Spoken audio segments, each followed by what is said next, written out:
Just 72 hours before New Year's Eve 2025, over 180,000 Canadians canceled their U.S. trips, wiping out $347 million in a single weekend. But this wasn't about COVID. It wasn't about weather. It wasn't even about holiday fatigue. This was political. And it's escalating into a full-blown economic war that's costing both countries billions.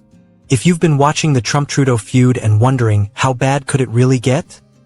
This video will shock you. Because what started as Twitter threats just became the fastest tourism collapse since Hurricane Katrina. Let's break down exactly what happened, who's losing the most money, and why this might be the beginning of the end for U.S.-Canada relations as we know them. Meet Sarah Chun, 34 years old. Marketing executive from Toronto. For 6 months, she'd been planning the perfect family escape, Miami, New Year's week, $4,200 all in.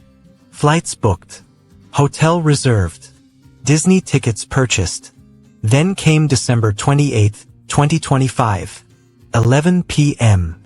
Sarah scrolling her phone before bed when she sees it, Trump's latest post. Canada will become the 51st state. Trudeau knows it. Just a matter of time. She reads it twice. Then a third time. I wasn't angry, Sarah told reporters later. I was insulted. This man was threatening to annex my country like it was a business deal. Like we were a property he could just acquire. By midnight, she'd canceled everything. Flights. Hotel. All of it. I wasn't going to spend my money in a country whose leader was threatening to annex mine.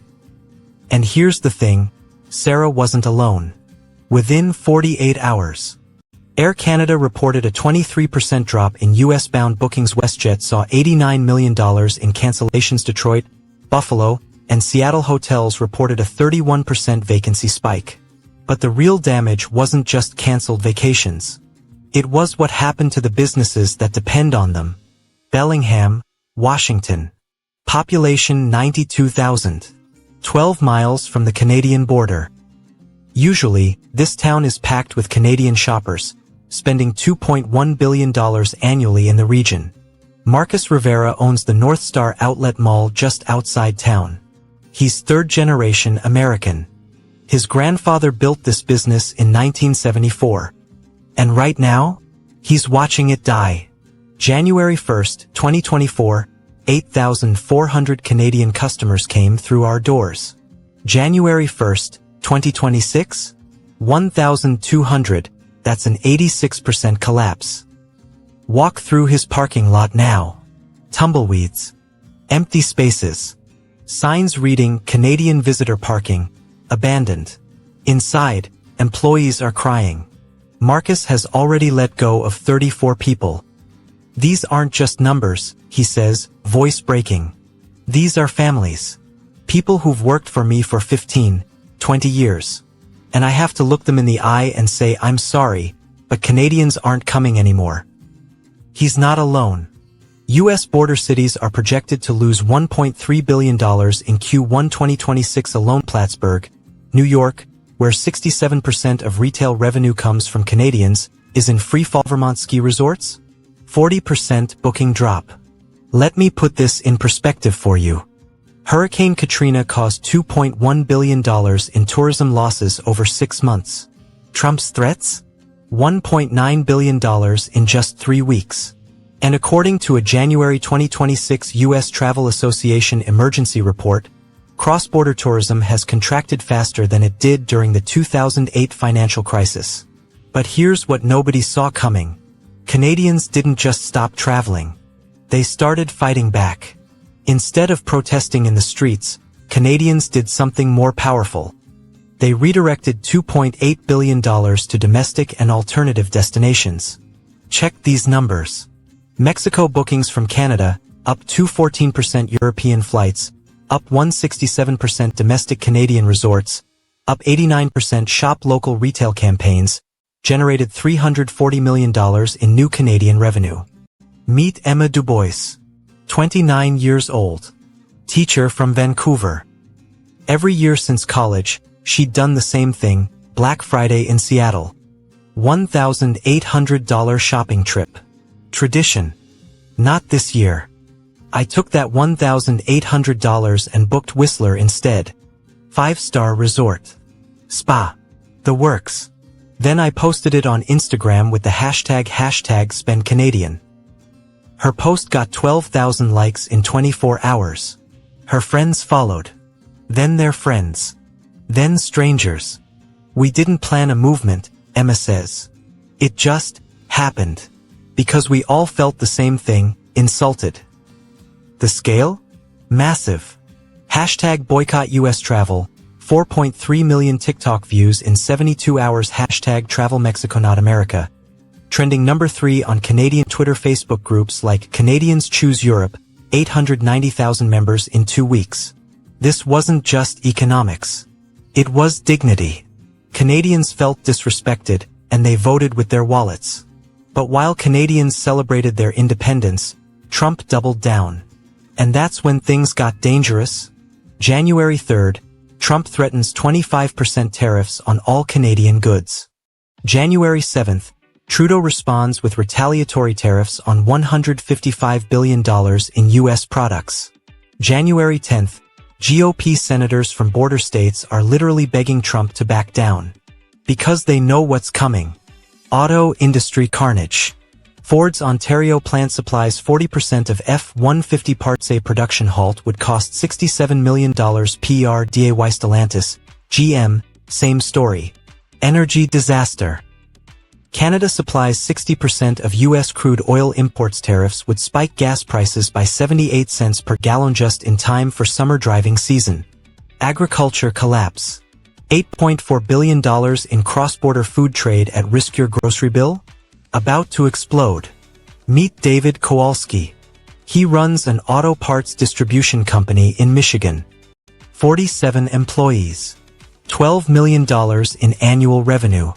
His nightmare scenario is already unfolding. My entire supply chain crosses the border 6 times before a part is finished. A 25% tariff doesn't just raise prices, it makes my business model impossible. He pauses. Looks at the ground. I'll have to close.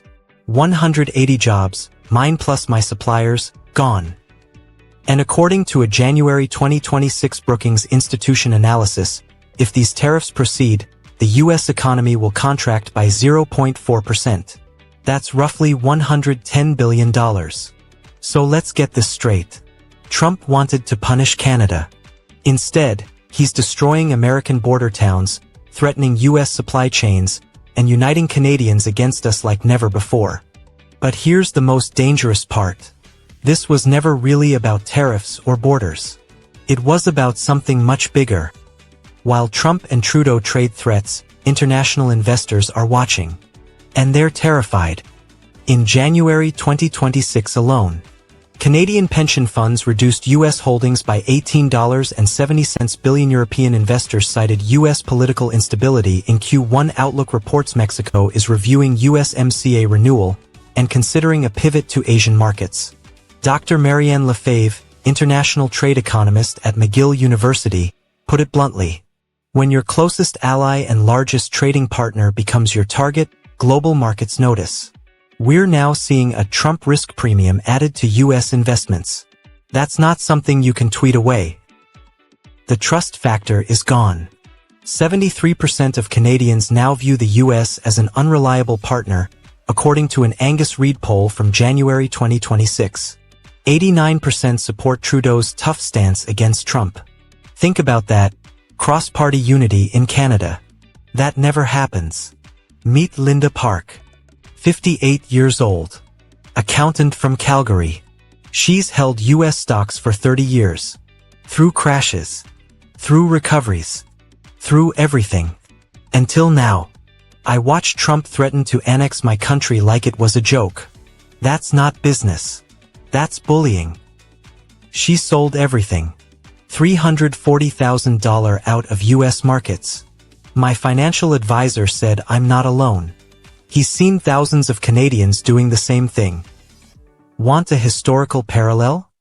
The last time U.S.-Canada relations were this damaged was the War of 1812. We literally burned down the White House. This time, Canadians are doing it economically. So what happens next? Because this story isn't over, it's just beginning. Economists have mapped out 3 scenarios. Scenario 1, economic divorce. Canada diversifies away from U.S. dependency. Strengthens ties with the EU and Asia-Pacific. The U.S. loses leverage. Border states suffer for years. Timeline? 2 to 5 years of economic pain for both sides. Scenario 2, Trump backs down. Political pressure from GOP border state senators forces a reversal. Business lobbies push back. The relationship survives, but barely. Canadians remain skeptical for decades. Tariffs get implemented. Recession hits both nations. USMCA collapses. Global supply chains shatter. And the winner? China. They fill the void. Right now, 67% of trade economists predict Scenario 2, Trump backs down. But they warn, the damage is already done. Because here's the hidden cost nobody's talking about. Even if this ends tomorrow, trust takes generations to rebuild. Every Canadian who canceled that trip. Every investor who pulled their money. Every family who chose Mexico over Miami. They're telling their kids this story. That's a 30-year economic grudge. So what can you actually do about this? If you're American in a border state, contact your senator. Today, tell them these tariffs will destroy your local economy. They're listening, because their jobs depend on it. If you're a business owner, diversify your supply chains now. Don't wait for policy changes. Protect yourself. If you're Canadian, strategic spending is powerful, but long-term diversification protects you from future threats. Don't put all your economic eggs in the U.S. basket. If you're an investor, political risk is real. Hedge against U.S.-Canada instability. This isn't fear-mongering, it's portfolio management. And here's the reality check. This isn't about left versus right. This is about recognizing that threats to allies have real economic consequences. And we all pay the price. So here's what I want to know. If you're Canadian, are you ever going back to the US for vacation after this? Or is the trust permanently broken? And if you're American, do you think Trump's tough talk is worth losing $2.8 billion in tourism and crashing border economies? Drop your honest take in the comments below. Because this debate is just getting started, and your voice matters. And if you want to see how Mexico is about to become the biggest winner in this trade war, that video drops next. Hit subscribe so you don't miss it. Because while the US and Canada are busy destroying each other, someone else is quietly winning. And you need to see who.